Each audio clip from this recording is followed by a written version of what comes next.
भगवान की जय। भगवान के नाम का श्रीमन्नारायण नारायण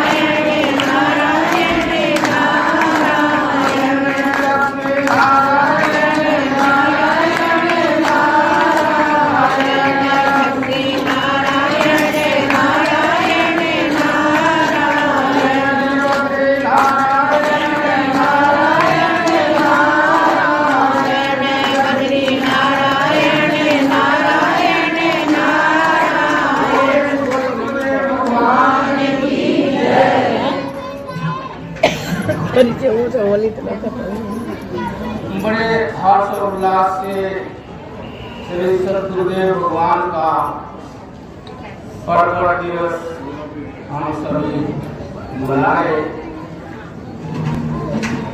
बड़े सौभाग्यशाली हैं सब। ऐसे महापुरुष कभी पहले प्राचीन काल में होते थे जो योग मार्ग से उन्होंने उस तत्व ज्ञान को प्राप्त किया। आज के युग में कलयुग भी कहते हैं, प्राचीन काल में तो बहुत सारे मनुष्य साबित थे। आजकल वो ऐसी बात नहीं है, लेकिन फिर भी गुण है। ऐसे समय में योगाभ्यास के द्वारा उस तत्व को जाना और उस तत्व ज्ञान का प्रकाश भी किया, पहुंचाने की पूरी कोशिश की कि समाज उस तत्व को समझे। महाराज जी एक बात पे थोड़ा ज्यादा जोर देते थे कि जो संसार से आपको मैं मिली ये मिथ्या मैं है और ये सब प्रकार के कलेशों का कारण भी है और ये आत्मा के विपरीत होने से शारीरिक मानसिक कई प्रकार के कलेश जीवन में देती ही रहती है। वो कहते थे कि ज्ञान की जागृति करो, ज्ञान को जगाओ, ज्ञान की जागृति करो। इसको कुंडली जागरण भी कहते हैं। कुंडली जगाइए। इसको कुंडली जागरण क्यों कहते हैं कि जब बच्चा जन्मता है तो उसको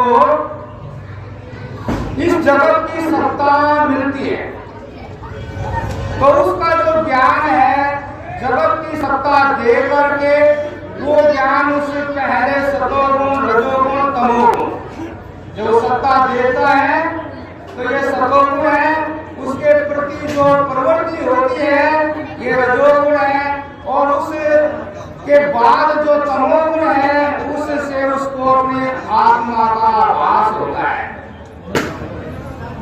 इस तरह से तीन गुणों में उसको अपनी आत्मा का आभास होता है। ये त्रिगुणात्मक आत्मा सच्ची नहीं है। महापुरुष इसको कहते हैं कि वो व्यक्ति जो सतोगुणों इन तीन गुणों के प्रभाव में आकर के संसार में कुछ भी करता है तो वो जागृत व्यक्ति नहीं है, सोया हुआ है। क्योंकि आप देखते होंगे कि बहुत से आदमी बुढ़ापे तक जी लेते हैं लेकिन जीवन से संतुष्ट नहीं होते। कोई भी व्यक्ति कह सकता है कि आपका फिर ध्यान कहाँ था, आप सारे कार्य करते रहे लेकिन संतुष्टि नहीं हुई। तो महाराज जी कहते थे ज्ञान की जागृति अब ज्ञान की जागृति आपने कहीं से नहीं करनी, आपकी काया के अंदर ही वो शक्ति है और आप भी उसको जगाएंगे। बस उस शक्ति को जगाने के लिए आपने थोड़ा सा एक सूत्र जानना पड़ेगा और थोड़ा सा पुरुषार्थ भी करना पड़ेगा। इतना पुरुषार्थ तो नहीं करना पड़ता जितना संसार में करना पड़ता है। उसमें तो आदमी अपनी नींद का समय भी उसी में लगा देता है, खाने पीने का समय भी संसार की कामों में लगा देता है, संसार के कामों में इतना व्यस्त हो जाता है कि जो प्राकृतिक उसके लिए जरूरी चीजें भी, निद्रा है, अपने आप का ध्यान करना है, यहाँ तक कि वो कायदे से खा भी नहीं सकता, पी भी नहीं सकता, नहा भी नहीं सकता, अपने जीवन की क्रिया ठीक भी नहीं कर सकता। मतलब कामना उसके ऊपर इतनी सवार हो जाती है। तो महाराज जी कहते हैं ज्ञान जगाओ और जीवन में मुक्त जीवन जियो। कि जियो तो नहीं, लेकिन मुक्त जियो, बंधे बंधे नहीं जियो। आपको कोई अर्जा नहीं होना, आप इतना फर्क होगा, कोई व्यक्ति बंधा हुआ जीता है, कोई व्यक्ति मुक्त होकर नहीं जीता है। तो मुक्त होकर के कैसे जिएगा, उन्होंने एक सूत्र बताया। हमारी काया के अंदर ही वो सारी चीज है, बाहर नहीं है। कहीं भी सत्य ज्ञान के लिए, उस आत्म ज्ञान के लिए, ब्रह्म ज्ञान के लिए बाहर जाने की जरूरत नहीं है।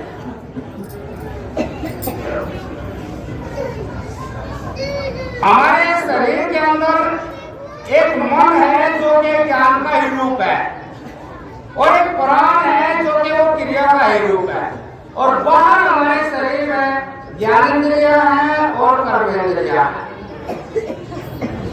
जब भी आप कोई भी कार्य करते हैं तो आपके ज्ञानेंद्रिया, कर्मेंद्रिया सारे एकजुट होकर उस कार्य में लगी रहनी चाहिए। महाराज जी ने एक छोटा सा सूत्र कहा कि एक काम एक ज्ञान। अब बताइए, उस तत्व ज्ञान के लिए आपने कहीं भी जाने की जरूरत नहीं। और वैसे सही भी है कि काम तो हम सब करते ही है, काम तो करना ही पड़ेगा, पर इतना करना पड़ेगा कि आपने काम को ध्यान के साथ, मतलब विचार के साथ करना पड़ेगा। आप कोई भी काम करते हैं तो आपने अपनी खबर रहनी चाहिए, मैं यहाँ हूँ कि कहाँ हूँ, जहाँ हूँ वो ठीक है कि गलत है। आपने इतना विचार अपने अंदर जागृत करना पड़ेगा, अपने लिए करना पड़ेगा। यदि आप ऐसा करेंगे तो आप संसार में जिएंगे, सारे कार्य करेंगे, लेकिन बंधन में नहीं पड़ेंगे, उसकी कैद में नहीं रहेंगे, काम और भी अच्छा होगा। इस कर्म का फल मिलेगा आपको, उस आत्मा का सुख।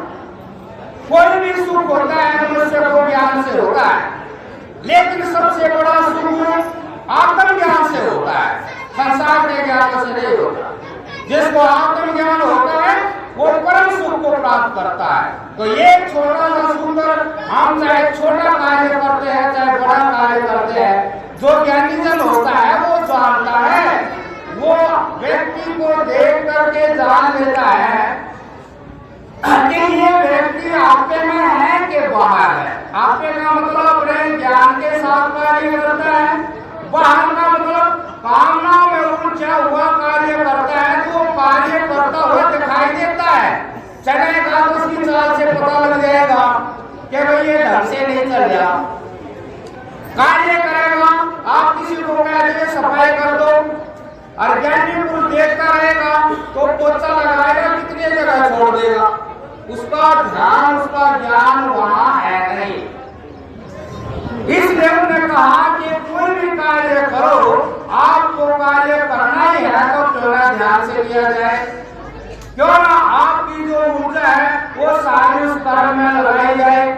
क्योंकि आप ऊर्जा को बाहर लगाएंगे फायदा तो कुछ है नहीं।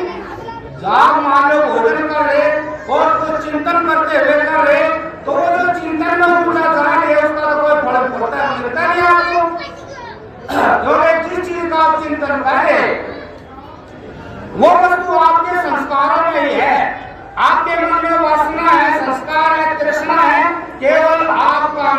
उन्हीं के वश होकर के बाहर गया हुआ है, जबकि वो वस्तु आपके पास नहीं है। इस तरह से ये जो संस्कार वासनाएं हैं, इनका बल मन के अंदर बहुत ज्यादा है और वो आपको कहीं भी भेज सकता है। और उसके बाद आप कर्म करके यदि होश में आए तो फिर आपको पश्चाताप होना ही है। ये इस तरह की प्रवृत्ति आपको किसी भी शरीर में ले जा सकती है। केवल एक शरीर, मनुष्य शरीर ऐसा है जिसमें आकर ये विद्या आप सीख सकते हैं और जीव जो है वो सब में समान है।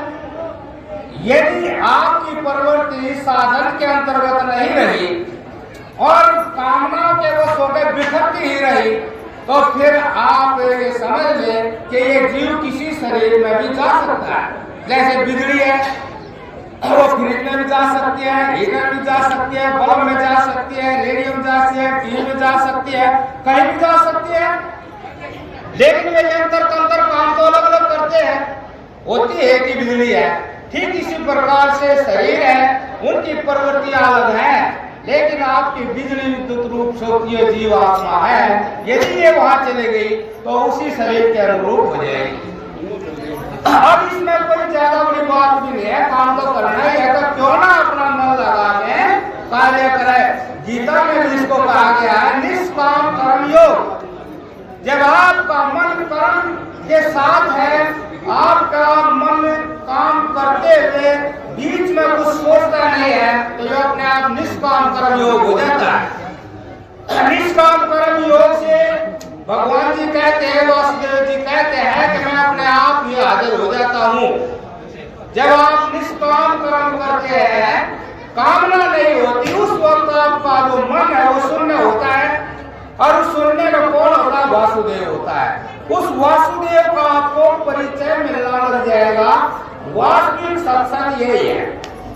इस सत्संग को प्राप्त करिए, कहीं भी आपको जाने की जरूरत नहीं। आप बाहर व्यवहार में हाजिर और नाजिर रहिए।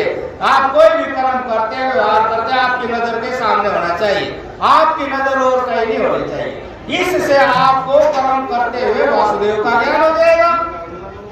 अब वासुदेव के अतिरिक्त दुनिया में कोई चीज है नहीं, तो फिर आपका मन दूसरी चीज पे जाएगा भी नहीं। अब दूसरा जो साधन है वो मन और प्राण का योग है। ये मन और प्राण की जो शक्ति है, ये आपकी काया में सारी काया को थामे हुए है। यदि आपका मन और प्राण का वियोग हो गया, आपकी काया में बहुत सारी बीमारियां आ जाएगी। क्यों आ जाएंगी? ये काया तो ज्ञान से रची गई है। यदि ज्ञान वहां हाजिर नहीं है और प्राण हाजिर नहीं है, क्योंकि ज्ञान और प्राण, मन और प्राण दोनों साथ रहते हैं। यदि आपका मन बाहर बिखर गया तो प्राण भी चला गया। और ये शरीर की रचना के लिए परम आवश्यक है। यदि इनकी गैर हाजिरी शरीर में है तो आपके जो अंग है उनमें कमी आ सकती है, दिमाग में कमी आ सकती है।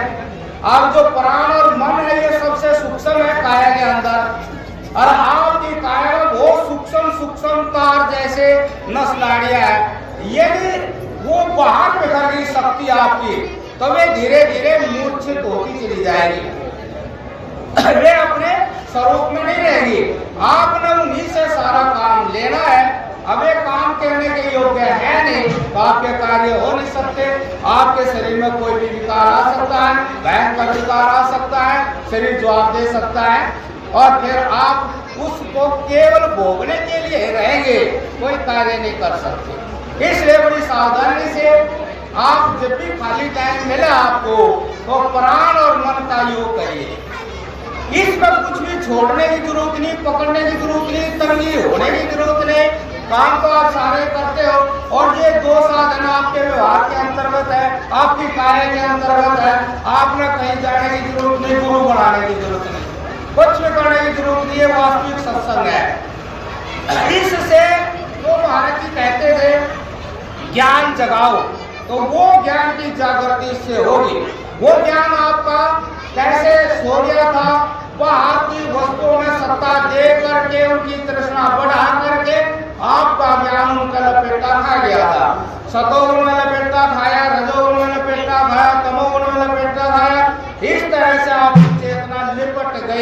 3 गुणों में निपट गई। ये साधना आप करेंगे तो वे लपेटे खुल जाएंगे। अब वे लपेटे खुलेंगे तो आपकी चेतना ऊर्ध्वगमन होगी।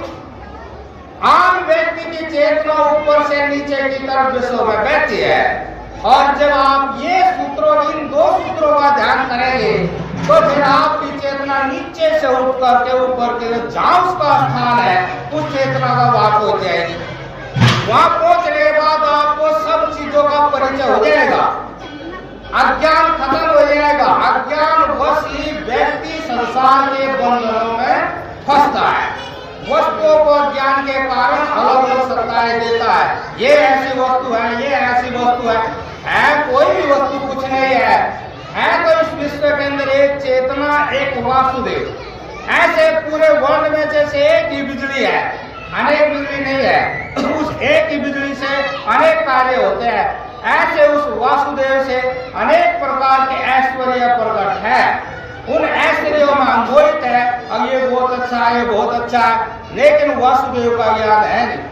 उस वासुदेव को समझने के लिए मतलब जीवन के साथ साथ कार्य करते हुए वासुदेव को समझने के लिए ये महापुरुषों ने, योगियों ने ये जो इस तरह की खोज की, ये खोज उत्तर दिया है। क्या एक मनोयोग है, एक प्राण योग है। आप जब भी खाली समय बैठे हैं तो आप साधारणतः से चौकड़ी लगाकर बैठ जाए। 1-2 बात का ध्यान रखना पड़ेगा कि आपकी रीढ़ की हड्डी है यूं मुड़ी हुई नहीं होनी चाहिए, यूं होनी चाहिए। आपकी रीढ़ की हड्डी सीधी होनी चाहिए। आप ऐसे नहीं बैठ सकते तो कुर्सी बैठ जाना चाहिए।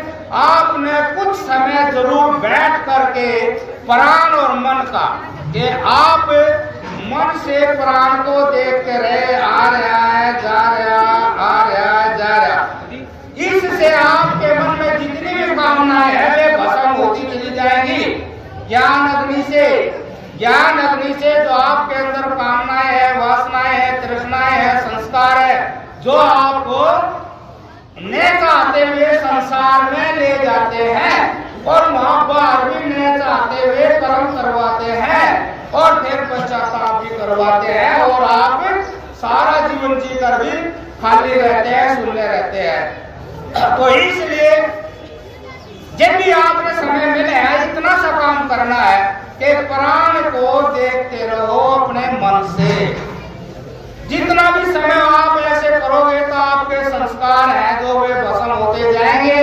उन संस्कारों के, वासनाओं के नीचे जो वासुदेव ढका हुआ है वो आपके सामने हो जाएगा और आप उससे परिचित हो जाओगे।